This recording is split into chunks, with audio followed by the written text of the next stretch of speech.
Hello everyone, welcome to the Roker Rapport. This episode finds us on the back of a ball draw with Burnley in the third round of the FA Cup and a week away from hosting Stoke City at the Stadium of Light. I'm joined as ever by some of the lads from the Roker Report. With us today we have Gav. How you doing, buddy? Fine, mate. Couldn't be better. Couldn't be better. What about you, Tom? Yeah, good pal, you? Yeah, not bad actually. Not doing too bad for a change. Not thoroughly depressed. James, what about you, mate? How you getting? Nursing a bit of a cold, but we're alright. We power through, don't we? We power through. That's the spirit. Right, well, let's get started briefly with Burnley then. I mean, Gav, you were there on Saturday, and for most of us, it wasn't exactly a classic. Is that fair to say? I was saying tears off chat. I was spoiled by being looked after for the day in corporate. If it wasn't for that, I think I might have left at half time. It was just dire. I mean, for the worrying thing from my perspective was that was probably our strongest team, and they didn't give a great account for themselves. I mean, I know the magic of the cup and all that is often thrown around, and I do like the cup myself, but I got the impression that they weren't throwing everything at it. I mean, David Moyes after the game on the radio actually said he kind of flitted between and cancelled himself out. What he said like, neither team really went for it, but we really wanted to win the game. And I was like, well, I don't know about that, like David, from the way your teams just played. Like a lot of the players were holding back, and I mean the positive, I suppose, is that nobody comes out the game injured. Jason Denayer was absolutely superb at centre half. Our two central midfield players, Love and Rodwell, played pretty well. But as a game of football, it was shocking. Like neither team came out that well, and really the big take out of it is that he didn't really give a chance to anybody else, which is what we were all hoping for. We were all hoping to see one or two of the youngsters, and obviously none of them came on. And I guess the question from that is, did he do that on purpose to prove a point? I don't know, but in terms of performance, it was just very, very poor. And if we play like that against Stoke at that kind of pace, we're not going to get anything from the game. I think the fact it was Burnley made a few changes, and the fact it was them, their away form, shocking, isn't it? So, I wasn't impressed. I wasn't impressed at all. Well, touching on that, we're on Twitter. We've got JR asking, why do you think Moyes refused to play some youth against Burnley? So touching on what you just said there, why do you think that is? I do think it was to prove a point. I mean, we have heard rumblings that he doesn't rate any of them, which did shock me when I heard it. I was told in private that that's the case. He doesn't rate any of the youngsters that he has available to him. Obviously, Pickford and Watmore and Gooch made their appearances this season. He clearly rates them, but the players I'm talking about are Madjar Asoro, Honeyman, Elliot Embleton, Ethan Robson. The ones you would expect to have been given a chance in some form yesterday. They never got a chance. And like I say, I've been told, I don't know whether it's true or not, I've got no reason to doubt it, but been told he doesn't particularly rate any of those players. And you just say, for instance, he brings on Joel Asoro, he comes on, scores a goal or sets one up and makes a real impact. That then gives the club, I suppose, bait to then say, well, do you really need any players in January, David? Because we've got these lads who are available to you already, and they're clearly capable. If he doesn't put them on the pitch, they can't show that they're worth anything, and then it obviously weakens his case if he does play them. That would be my stance on it. I don't think any of them are going to pull up any trees anytime soon. He doesn't really want to give them the opportunity to do so. The O'Shea substitution was a strange one for me. I felt that whilst it gave us the chance to trial something, the three at the back formation, which is what we played at that time period between O'Shea coming on the end of the game, we switched to a three at the back. And whilst that could be seen as a good thing, because we might have to do it this month, I mean, the lack of Ndong, the lack of Kone means that we have to try and shuffle the pack from time to time and find a way of playing with the players that we've got. That wouldn't be. I don't think that's why he did it. I do think it's because he wanted to prove a point. John O'Shea is the only senior player on the bench other than Mika, who, I don't know, his third choice, isn't he? He wasn't going to play. O'Shea was the only senior player on the bench, so he's the only one who got on. He clearly doesn't think they're good enough. He's probably stressed this to Ellis Short and Martin Bain a number of times in order to prove that he does need new players and he does need fresh blood. And that was clearly a sign of that, even if he wouldn't admit it in public. I think if you spoke to him off the record, he would probably say that it's just a tactic, a bargaining tactic from him. Well, I didn't see the game myself. I listened to part of it on the radio and bored to death by what I heard. But I guess if you look at the positives, it's 1 defeat and 6 at home. That only defeat coming at Chelsea, and we could have easily got a point there. It just seemed to me that both sides were in second gear. It's disappointing to hear that the likes of Fabio Borini had an absolute shocker when, he should be busting a gut to try and play himself into form, and not taking these type of chances, starting at home against a team with poor away form. He was terrible, mind James. He was really poor. I'm a Fabio fan. I've got a lot of good memories of Fabio, and obviously what he's done for us over his time here. He does get a lot of leeway, I think, from our fans because of that, because people still remember the goals against Newcastle, the goal in the run to the FA Cup final, and of course his goal in the FA Cup final. People give him a lot of time. So I don't think when he's playing badly, he's going to necessarily get the criticism maybe that he deserves. I don't know if that's I think that's a... What do you... I was going to say, I think that's a fair point, and it was actually going to be one of my questions to you. Do you think without the sentimentality of some of the goals he's scored, do you think the fans would have been on his back, a lot more? Because actually he does... I mean, he busts a gut and he does seem to try a lot of the time, but we know he's capable. We saw the goal at Old Trafford. I mean, that's a touch of class. There's a goal against, was it Palace at home last season, out of nothing, nicked us a point.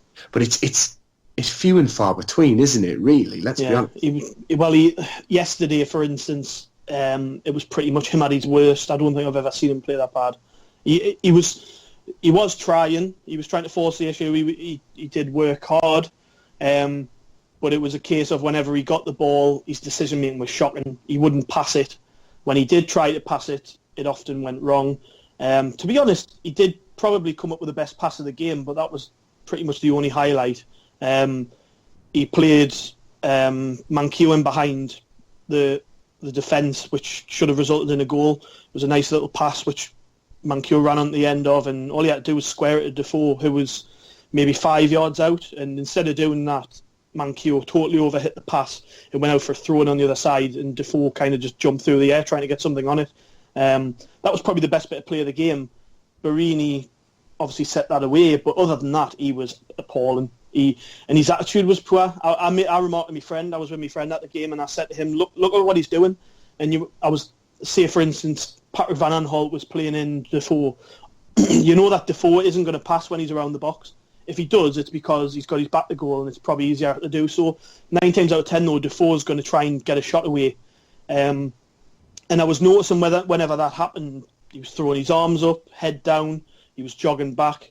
His attitude was all wrong. And to be honest, it had a negative impact on the game because he wasn't an influence.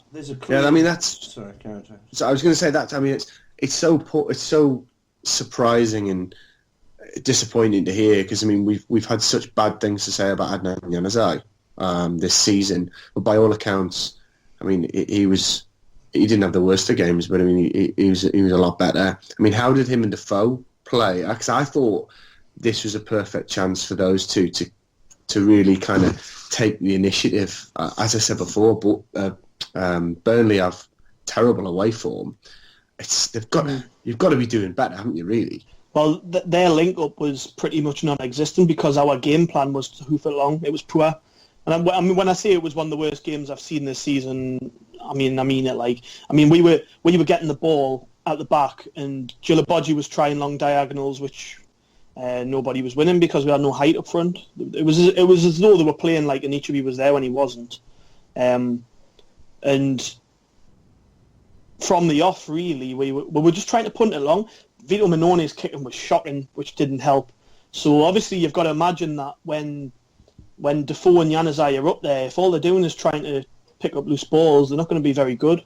That's pretty much the way the game went for both of them. I thought one thing we were good at was picking up the second balls. The long balls were working to an extent because the Burnley players weren't getting near it. Barton was pretty much off the pace because he wasn't fit, which meant we were picking up the loose balls, but it wasn't a game that suited the players that we had. Januzaj, for me, did the best he could. I saw a little bit of criticism from him after the game, and I thought out of every midfielder on the park, he probably deserved the least because what he was given was very little. Nobody was trying to feed him in. When he was getting the ball, he wasn't getting a lot of support.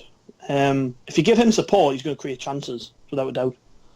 That humping the ball up to no one, that takes me back to Martin O'Neill. That was quite a nice, refreshing throwback. Yeah.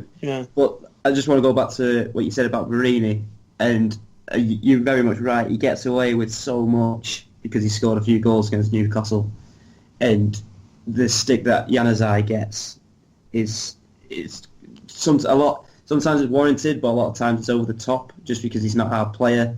Whereas Borini will put in a performance like I didn't see it yesterday. I didn't listen to it. I watched 2 minutes on Match of the Day and it looked awful.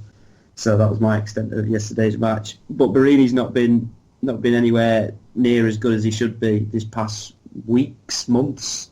And he's one of these players that it frustrates me so much because you know it's there, but it just flatters to deceive, and he seems to get away with criticism all the time. Well, the penalty decisions last week, where he wanted to take the penalties, was a prime example for me of what he's like at times. It's very much about Fabio. He does work hard, and he is a good team player. But when it comes down to it, he does want all of the glory, and he does like all good pros should, I guess. But it's often to his detriment. I think it was the case yesterday. He wasn't releasing the ball quick enough, and he wasn't being unselfish. Which, if he had have been, I think the game might have reflected better on him. He's a far better player than he shows at times. He has got quality. I mean, that Man United game, for instance, when he scored that screamer, he was probably our worst player. And then he comes out with a moment of magic like that, and you just think, if you could be less pig-headed at times, and I know they often say it's the Italian nature. Italians are very passionate people, and he does sometimes let that get the better of him.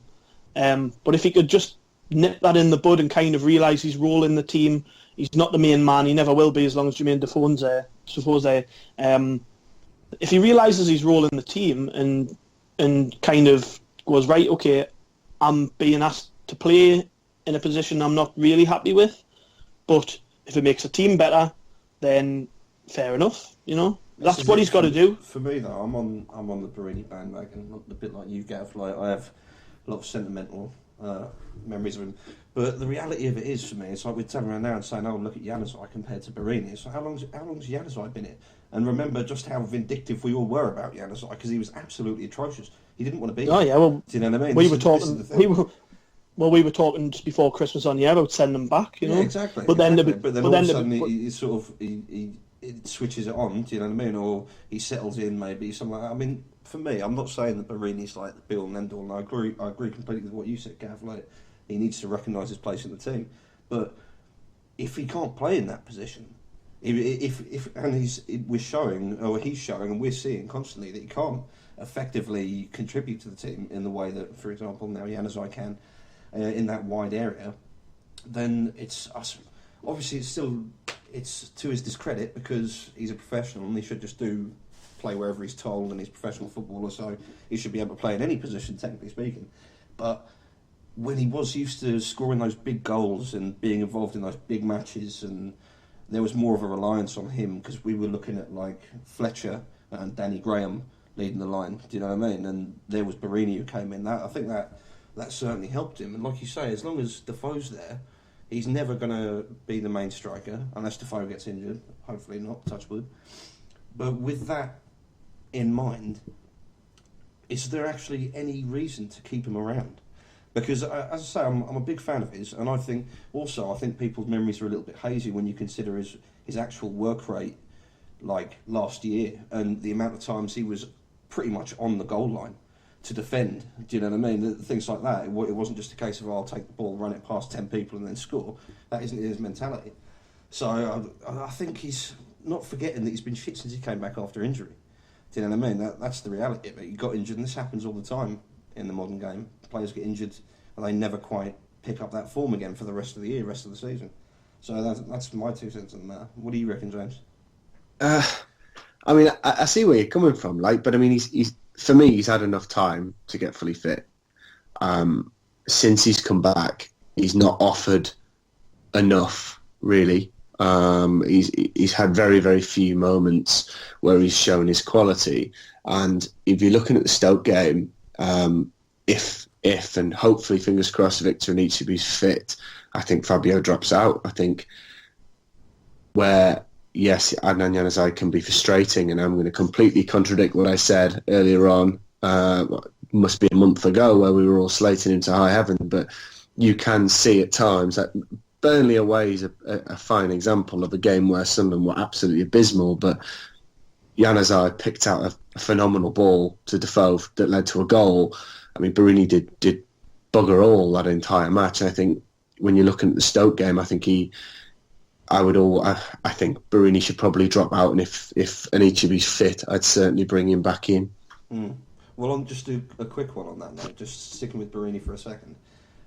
If the worst happened, and as I say, touch wood, it doesn't, and Defoe got injured, and we couldn't rely purely on Anichebe to lead the line in that central striker role, do we think we'd get anything out of Borini? Do we think that would actually improve his work rate? It would make him think more, feel more important, it's where and therefore get a benefit?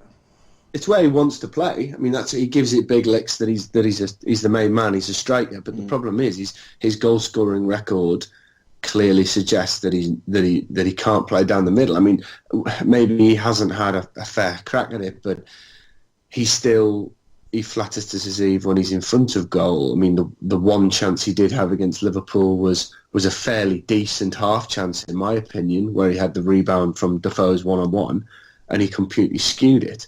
And other than the goal against Man United, I actually struggle to think of when he's been clinical in front of goal. I mean, the goal against United was out and out, wasn't it? Really. I mean, against the Premier League game at the weekend. I mean, you think he skinned a few players, and you think hit it, and he keeps holding the ball, and maybe he lacks a bit of confidence of that. But for me, I don't think he's good enough to play down the middle.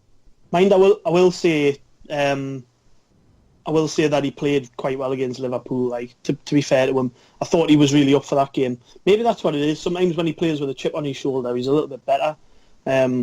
He obviously felt like he had something to prove against Liverpool, because that's his old team, and he was diving into tackles, Borini, when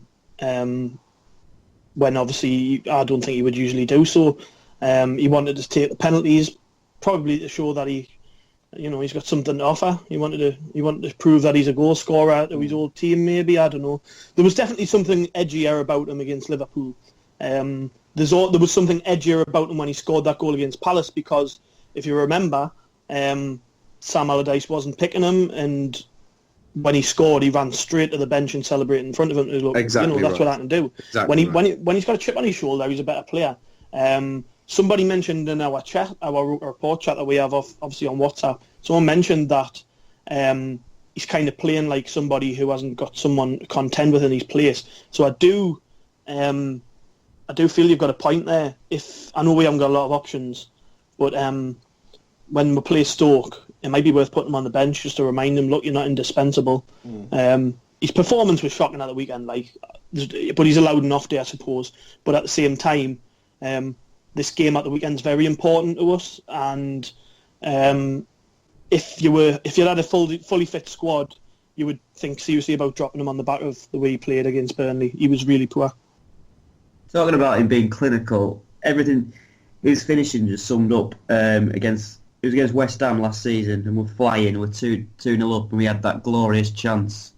We went through. He skinned a few players, went through on goal, and then completely fluffed it. And that shows that he's not this kind of clinical striker. And I wouldn't be very confident if, say, Defoe got injured and we had to play him through the middle.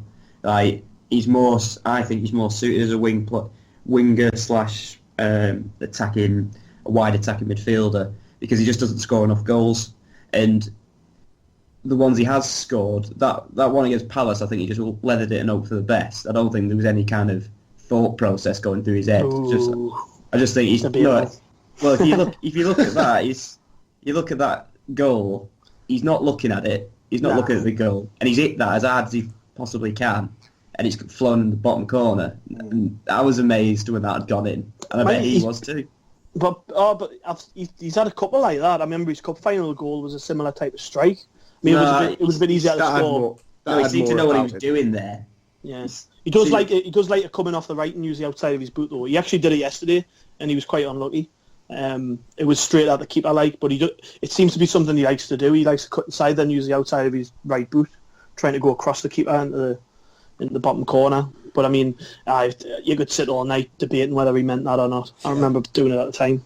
I just don't think he's very good. That's the main issue we're going with here. I just don't think he's very good. If someone went to me, you could sell him for 8 million and be like, yeah, see you in a bit, lad. Yeah, probably would now at this stage. I suppose that's where we're at. Well, talking about players who have staggeringly, become staggeringly worse over the time we've had them. We've been looking at Rodwell recently, haven't we? Again, I wasn't at the game, but Gav, you were. What's with this resurgence of Jack Rodwell that seems to be happening slowly but surely? I don't know, but I like it. It would be nice for him to. I think he's bound to start against Stoke. If he can get a win, that's just going to lift the curse and maybe do him a favour. He's come back looking a much better player. Like I'm his biggest detractor. I really do not rate him. I think since he came here, he's been awful. You could probably count his good games on 2 fingers. He's been very poor. Maybe one. I remember him having a couple when he first come, and then since he's come back from injury, he's been fairly decent. He ran the show for me against who was it at home? Liverpool. I thought first half he dictated the game quite well, but played with a 4-4-2, which isn't like us. And there's more responsibility on the central players in a 4-4-2. And I thought Rodwell was trying to dictate a lot of the play. He was being clever with his passes. He wasn't scared to shoot. Yesterday was pretty much the same. In terms of his first half was a lot better than his second. He obviously burnt out more towards the end of the game because of his fitness, but he did complete a full 90, which is great from our point of view. He had probably 4 or 5 strikes from distance, all with his left foot, which was a bit strange. But he had probably 4 or 5 strikes from distance, and each one of them got closer. His first couple flew over, and then I think his last one stung Tom Heaton's hands. He was very unlucky not to score, but he seems to just be playing with a bit more confidence, strangely. I know that on another show, Nick Barnes, the BBC Newcastle commentator, he mentioned that that David Moyes doesn't actually rate Rodwell. For him to come out and say that probably means it's true. But at the same time, David Moyes hasn't got a lot to play with, so he's got to use them. So really, the ball's in Jack Rodwell's court now, isn't it? He's got to prove his worth to the club. He's pretty much on his last life on my book. Like, if he doesn't impress in this little run, because he's bound to get injured again. So if he's probably going to get a 4 or 5 game stretch. If he doesn't impress us in this, it's probably game over for him.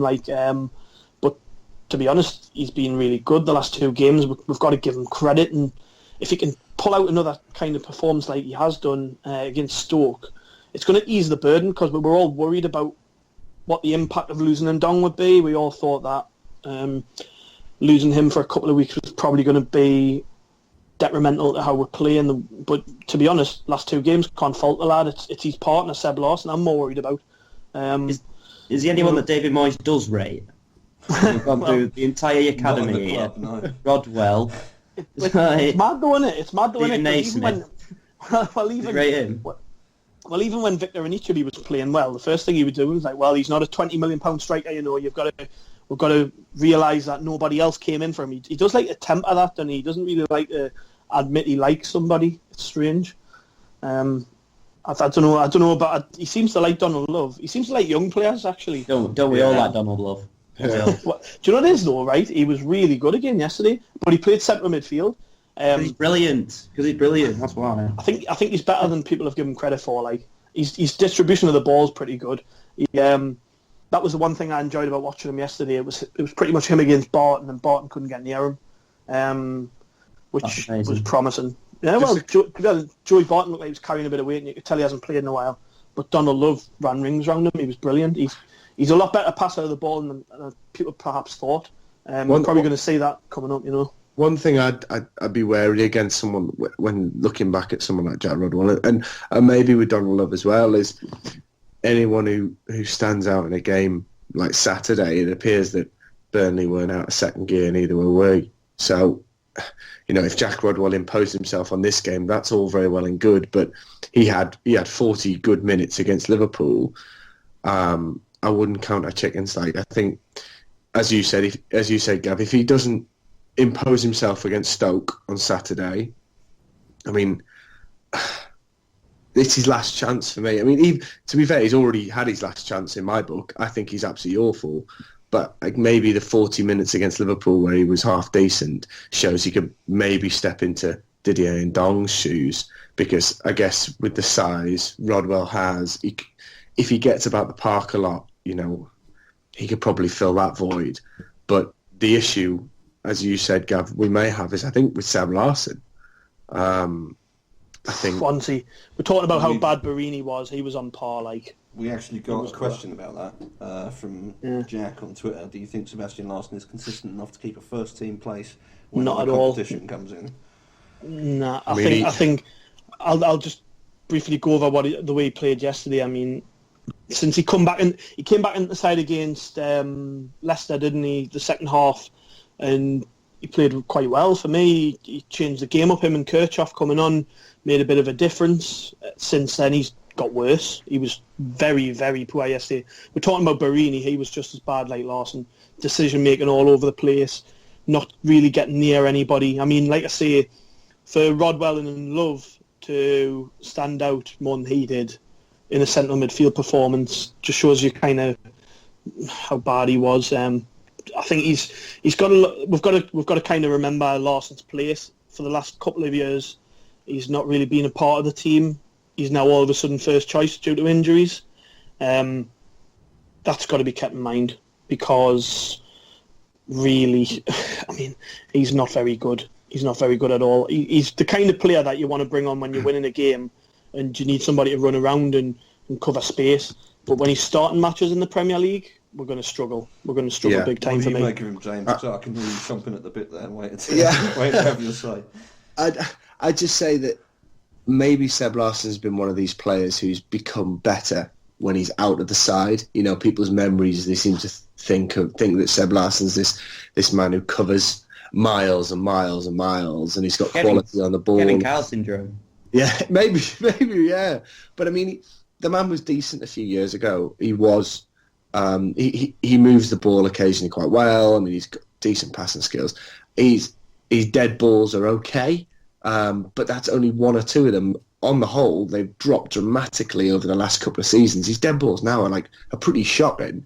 He's quite slow. He can't really tackle. He's given away a couple of penalties already, I think. He just looks a passenger. I think, as Gav said, he's the kind of player who you want to bring on 78 minutes, 75 minutes when you need to keep a point, or you need to, if you're 3-1 up or 2-1 up and you need someone to close the game down. I've got to say, for my part on this, it's a constant running joke with me and my mates when we play FIFA. I think they've only just stopped doing it in FIFA 17, where the commentators would always say, if Seb Larsson steps up, if there's a free kick, that it would always be, and here's Sebastian Larsson, one of the finest free kick takers in the game. And it's just like, no, he's not. He was once upon a time. But it's just, it cracks me up every time I hear it. It's just like, Christ, change your commentary. And they did. Very recently. It only took them 10 years, though. Do you remember when Dick Advocat brought him on the last minute when we had a free kick? He brought him on like some kind of American football punter. It was incredible. I thought it would have been an amazing, one of my favourite moments in football if it actually worked, but he hit the wall and he finished. You know what it is, though? I remember when he first came to the club, and he was obviously coming in on the back of Birmingham getting relegated, and he was one of their more important players with Craig Gardner, wasn't he? And he was renowned, really, for his set pieces, and to be honest, and I think in that first season here, he scored 4 or 5 free kicks. He was pretty solid on those. I remember I was at Peterborough in the Cup, ironically third round the Cup, when he scored a decent one then. I remember scoring against Blackburn. He scored away. Probably the Arsenal one was outstanding. Right. So he's got it in his locker. You don't just lose that ability to take one. Yeah, but one of my points would be like, do you reckon everyone thought he was this phenomenal dead ball specialist, but maybe he was more of a match of the day highlight reel kind of player? Where maybe because it's like Ronaldo, isn't it? Ronaldo became renowned for being able to take free kicks, and then he went about 6 years without scoring one. I don't know what that is. Maybe it's a confidence thing. Maybe he doesn't practice them anymore. Maybe if it's all this worry about relegation, I'm sure he does. I'm sure he does. I'm sure we work on set pieces every day in training. I just don't think we're very good at them. Yesterday they were awful. They were awful yesterday again. I mean, I think Rory will probably touch on it in his tactics bit on the site Monday, but. The set pieces were strange, particularly the corners. It was like we were trialling something new. There seemed to be like 3 people in the box, and one of them wasn't Gilabodji, which I found really strange. We were like playing a short corner and trying to get it in that way. It didn't work at all. Like one in particular, we played a short corner and Burnley went straight up the other end, nearly scored from it. So we need to knock that straight on the head. But I don't get the thinking behind your biggest centre half not going in the box to get on the end of a corner. But again, they were poor. There was a couple where that obviously Burnley had worked out what we were trying to do, and they were closing down the space for the short corner. So Larson was being forced into taking it normally, and they weren't beating the first man. I find it rather strange, actually, that you've got somebody like that who he does have ability on set pieces because he has shown it while he's been here. Not often enough, but he has shown it. I find it odd that you have a player like that. You have a manager like David Moyes, who is famed for his old-fashioned style of play. Everton were good on corners, they always were. Yeah, we seem to be really poor on them. Every time we get a corner, I've got no confidence of anything happening. No, very rarely does a Sunderland player get on the end of one of them for a start. But then you look at our team. Well, for most of the season, it's been like Kone, Gilabodji, Inichibi, big lads who should we saw from Kone last season, he was lethal from corners at times. Yeah. Yet we don't seem to be a threat at all. I wonder if that's got anything to do with the non-inclusion of Kasri, really. Well, but I mean that's the trouble. We're definitely lacking something. I agree with you. When not just corners for me, it's just like all set pieces. I don't feel confident about free kicks. Do you know what I mean? I don't feel confident defending against set pieces. It all just seems like a right shambles at times. But I mean, you mentioned Kasri. Obviously, now we're going into the January transfer window. Kasri's not the only one I want to talk about. But how are we looking with him? What do we see a place for him in the team?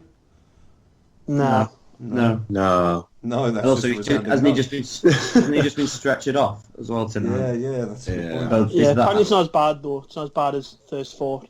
Well, that's nice to hear. I mean, in my opinion, we spoke about it in the last 3 or 4 podcasts. I mean, if you can get any money for him now, sell him, because obviously Moyes doesn't fancy him. What's the point in having a player who cost us £9 million or whatever, and is probably on 40 grand a week? What's the point in having him here if he's not going to play him? Moyes, do we all rate him? Do we all rate him? Because I think he's pretty good. I like him. I do like him, but give us the ball away though.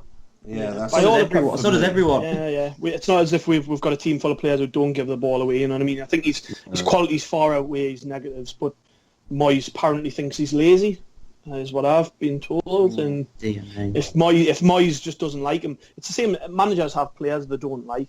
It's clearly Kasri is that player because he's barely featured when he's needed.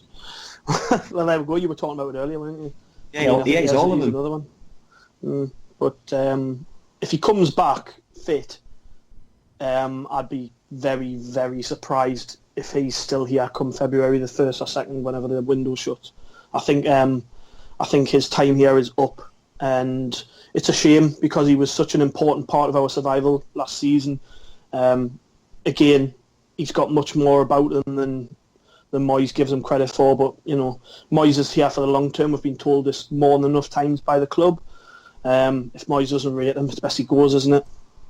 Yeah, well, I mean, talking about that as well, like, now with January transfers, I wouldn't mind seeing Kasri go. I think we can put a pin in that one, to be honest. That doesn't really trouble me. I've never really rated him that much anyway. I thought he had a bit of skill and talent to him, but never thought did anything for us, never really ripped up any trees or anything like that. We've got this bid, as we all know now, as all Sunderland fans know, we received a bid for Jermain Defoe from West Ham. It's fair to say that people have treated it like it's been a real massive insult. Most Sunderland fans have taken it as like a kick in the guts from a club and a fan base that they feel is a little bit too entitled, maybe a little bit too big for their boots. I mean, what do we reckon? Was that actually a piss take? Were they deliberately lowballing us, thinking that they would get away with it, or was that just casting the feelers out for anyone and everyone? I admire the balls to even say, well, here's 6 million. It's like, do you want that or not? And then to go to Hull and say, well, there's your best player. Do you want 3 million for him? And then they offer like something like 10 million to Brentford for one of their best players, which none of it made sense. But yeah. Well, if they want to keep doing that, well, fair play to them. I mean, I know they had to send that Zaza back because he played one more game and he had to spend like 18 million or something daft. But like I'll never forget his penalty kick. Well, I'll never forget that. Yeah, and Belic would have gone, that's the guy for me. Exactly. But like, yeah, West Ham they're a weird team, and I'm so happy that it's gone horribly wrong for them this year. I mean, on Friday night was an absolute joy to watch them get absolutely murdered by City, because they got last season they were giving it all big and saying they're going to leave the best ground in the world to go to this next best ground in the world that we've all paid for, and they said, oh, we're going to get Lacazette and whatever other person, and Payet's worth 50 million or whatever. And it's gone horribly wrong, and it's been great. And yeah, well, if they want to pay 6 million for Defoe, then I'll take $1.5 million for Payet, and then that Lanzini, so about $1 million for him, and then I don't know. It was just absolutely ridiculous, and I'm glad. I knew we weren't daft enough to sell Defoe, because that's just saying relegation. But I actually calculated it, and if it would take something like 14.5 million, that would just be to buy out his contract if he's on 80 grand a week for 2 years. Obviously, it excludes bonuses and all that. But to go in with 6 million is just, well, it's taking the piss, really, and rightly told him to do one. Yeah. So, yeah, good luck to him for the rest of the season. You can tell we don't get a lot of joy as Sunderland fans, because we take a lot of pleasure from others' misfortune. And also, the thing about West Ham, it's one of the worst grounds I've ever been to, that new ground. Awful. And, oh, God, it's awful. And then there was a big scrap outside at the end. But, it was awful, wasn't it? It was absolutely it was absolutely awful. I'm sure we could cover it on an entire episode of the podcast. Yeah, I'll stop ranting. Going back to Defoe, do we think that there's any possibility of losing him?